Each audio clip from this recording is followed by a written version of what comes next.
If you had $10,000 today and had to choose between gold and Bitcoin, which one would you choose? Would you choose an asset that's been valued for thousands of years? Or would you choose a digital asset built for the internet age? Gold, Bitcoin. Now, here's the interesting part. Maybe we're asking the wrong question again. So, welcome to day 8 of 30 Days of Gold and Silver. And today we're actually tackling one of the most interesting debates in modern finance: gold versus Bitcoin. Let's go ahead and get into it. So, yesterday we talked about gold versus real estate, right? And before that, we discussed gold versus stocks. And there's a platform developing in this series. Um, and it's more not even a platform, maybe more like a pattern that I'm seeing here.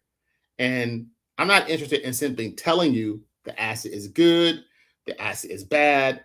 I want us to understand what is the asset, why do people own it, what are its risks, and what role could it possibly play in someone's financial strategy.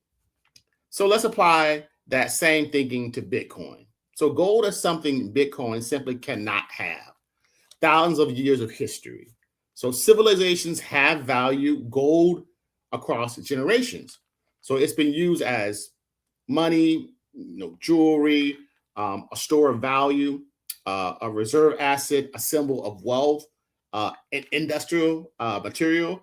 And today, central banks around the world still hold gold as a reserve asset.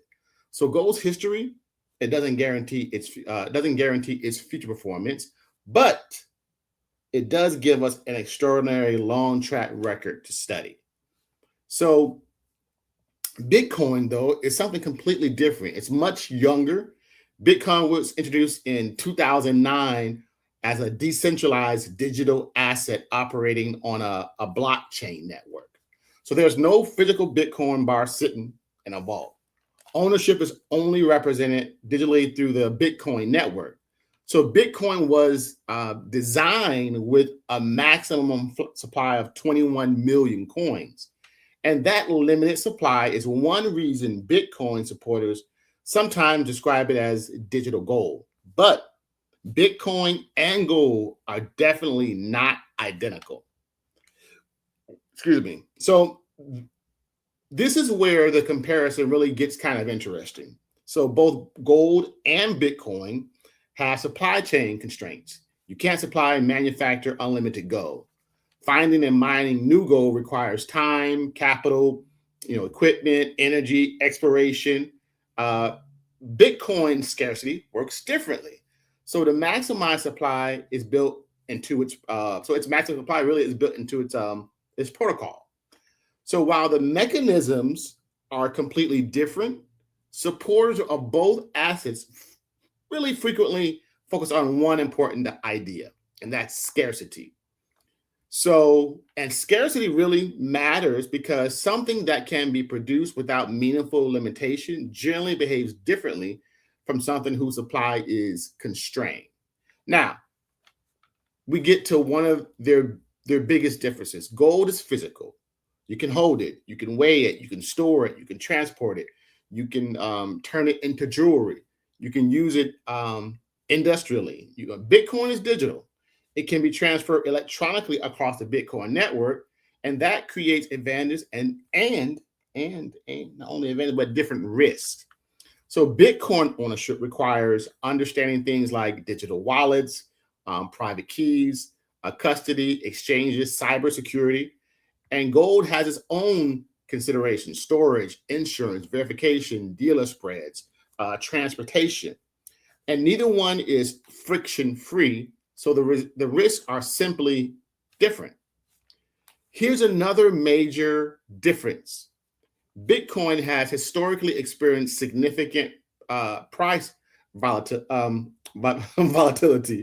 It has experienced enormous price increases and dramatic declines. Gold fluctuates too. Gold can absolutely lose value, particularly over shorter periods. But Bitcoin and gold have historically displayed very different volatility profiles.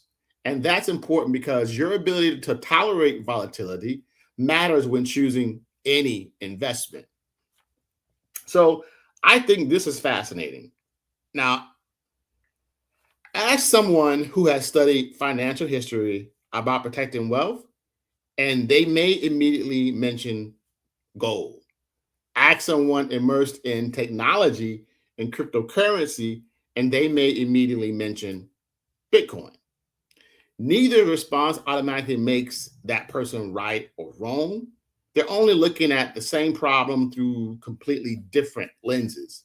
And one says, hey, I want something tangible with thousands of years of history. And another says, hey, I want something digitally scarce that's native to the internet. And that's why education matters, right?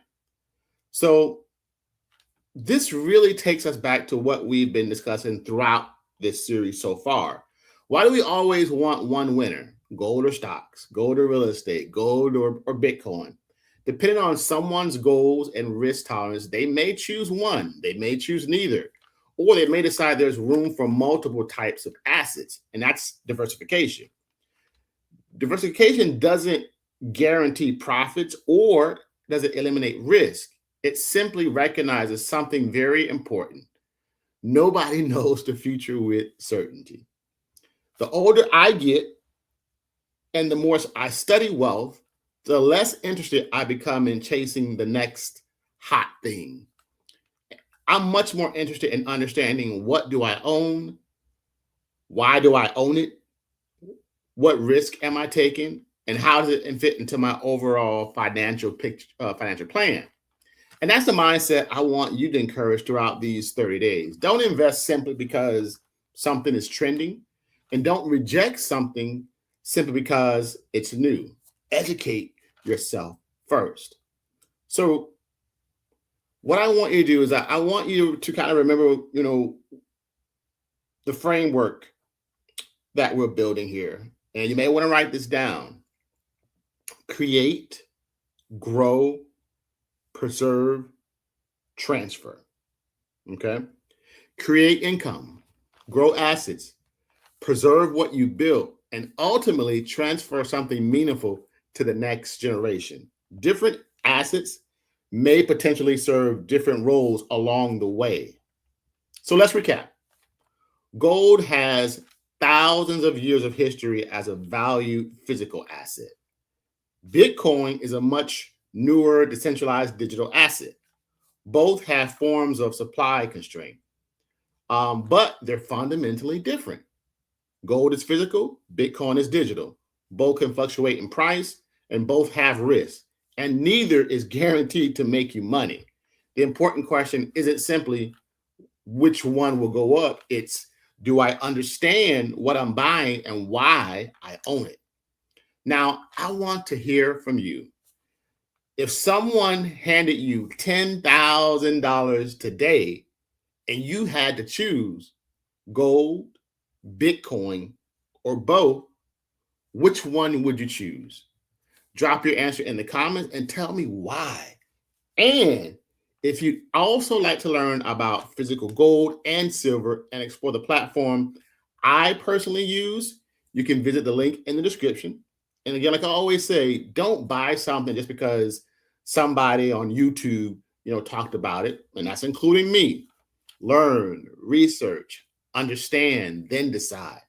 Like this video, subscribe, and share it with somebody who is always debating and really if it's gold versus Bitcoin, because tomorrow we're moving to other precious metal. And that's going to be on day 9. It's going to be why silver is different from gold. And there are some differences that really might surprise you. So I'll see you tomorrow in that. And in my closing thought, I wanted to kind of give you this. You don't have to predict the future to build wealth. You really need to understand your assets, manage your risk, and make informed decisions for the long term. Guys, my name is Billy B. Josie III. I am president and CEO of Stoneleaf Ventures LLC, where we help everyday people create generational wealth and legacy through gold and silver and digital marketing. Guys, I'll see you in the next video and see you for day number 9 tomorrow. God bless.